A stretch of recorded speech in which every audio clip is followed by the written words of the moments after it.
Hi viewers, මේ video තුලින් සෙනසුරු ග්‍රහයාගේ විශාලතම චන්ද්‍රයා ටයිටන් ගැන JWST යනු ජේම්ස් වෙබ් අපිට ලබා දීලා තියෙන අලුත් තොරතුරු තමයි ඔබට ගෙනාවේ.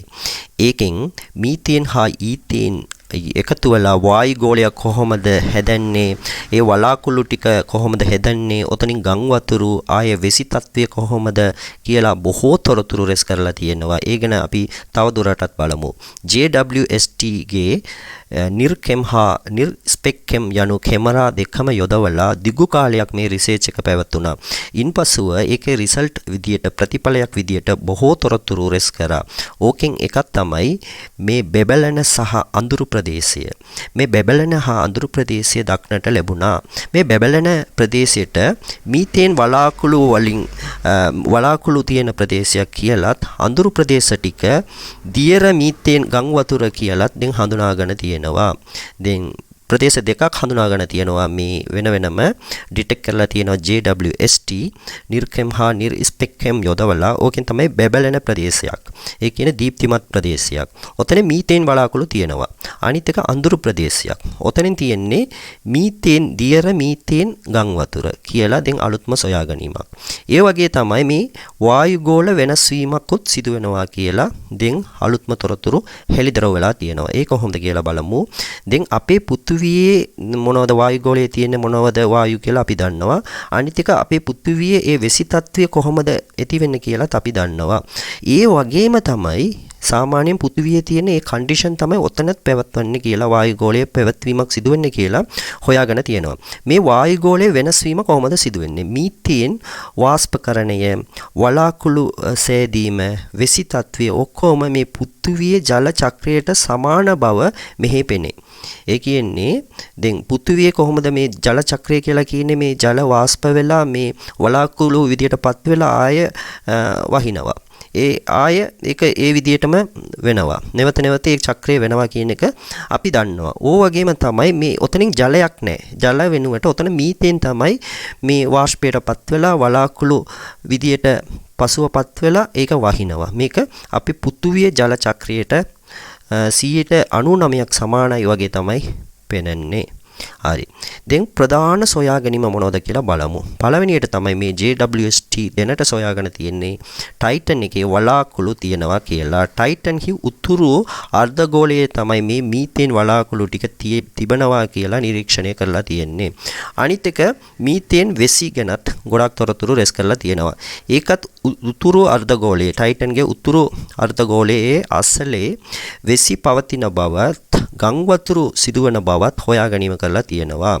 අනිත් එක ඒකෙන් ටයිටන්ගේ මතු පිට වෙනස් වීම සිදු වෙනවාලු කියලත් මේ JWST හොයාගෙන තියෙනවා. මේ මීතේන් චලනය සහ මීතේන්ගේ මේ වෙනස්කම් නිසා මේ මතු පිට ටයිටන්ගේ මතු පිට වෙනස් වීමට ලක් වෙනවා කියලා අධ්‍යයනය කළා තියෙනවා JWST. ඒ කියන්නේ මේ මතු පිට හැමදාම එක විදියටම නෙමෙයි තියෙන්නේ.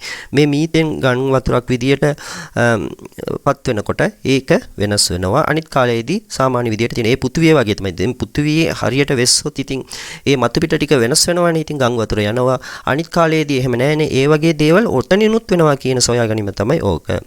ඉතින් අවසානයේට අපි බලමු මේ එයි වැදගත් වෙන්නේ මේ සොයා ගැනීම ටික එයි වැදගත් කියලා. ඉස්සල්ලාම තමයි ග්‍රහලෝක වායුගෝල සහ කාලගුණ පිළිබඳ අපිට ගොඩාක් අවබෝධය ඇති කරනවා මේක. ඒ දන්නවද? දැන් පෘථිවියේදී අපි දන්නවා මේ වායුගෝලයේ චලනය කොහොමද වෙන්නේ, වායුගෝලයෙන් හින්දා වෙන්න දේවල් මොනවද, කොහොමද මෙතන මේ වහින්නේ, කොයි විදියට මේ ජලයේ චක්‍රය වෙන්නේ කියලා ගොඩාක් තොරතුරු අපි දන්නවා. දැන් පෘථිවියට සමාන චන්ද්‍රයක් තමයි මේ ටයිටන්. ඒ හින්දා මේ ටයිටන් එකේ වෙන මේ දේවල් හොයා ගැනීම තුලින් අපිට කියන්න පුළුවන් මේ සෞර ග්‍රහ මණ්ඩලයේ මේ විදියට තමයි ග්‍රහ ලෝක වලින් වෙන්නේ. මේ විදියට තමයි මේ ටයිටන් එකේ වතුරු නැත.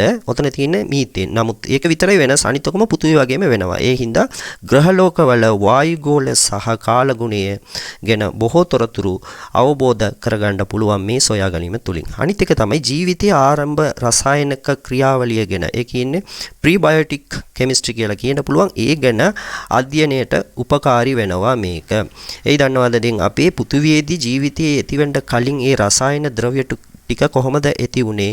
ඒ රසායන ද්‍රව්‍ය ටික කොහොමද එකතු වෙලා මේ පළවෙනි ජීවය ඇති කරේ කියන ඒ රිසර්චස් තාමත් වෙනවා පෘථිවියේදී. ඒකට උදව් උපකාර වෙනවා ජීවයේ ආරම්භ පිළිබඳ මේ පර්යේෂණ වලට උදව් උපකාර වෙනවා මේ සොයා ගැනීම. අනිත් එක තමයි ඩ්‍රැගන් ෆ්ලයි යනු මිෂන් එක NASA ආයතනය විසින් 2028 දී සූදානම් කරලා තියෙනවා ටයිටන් ගාවට යැවීමට.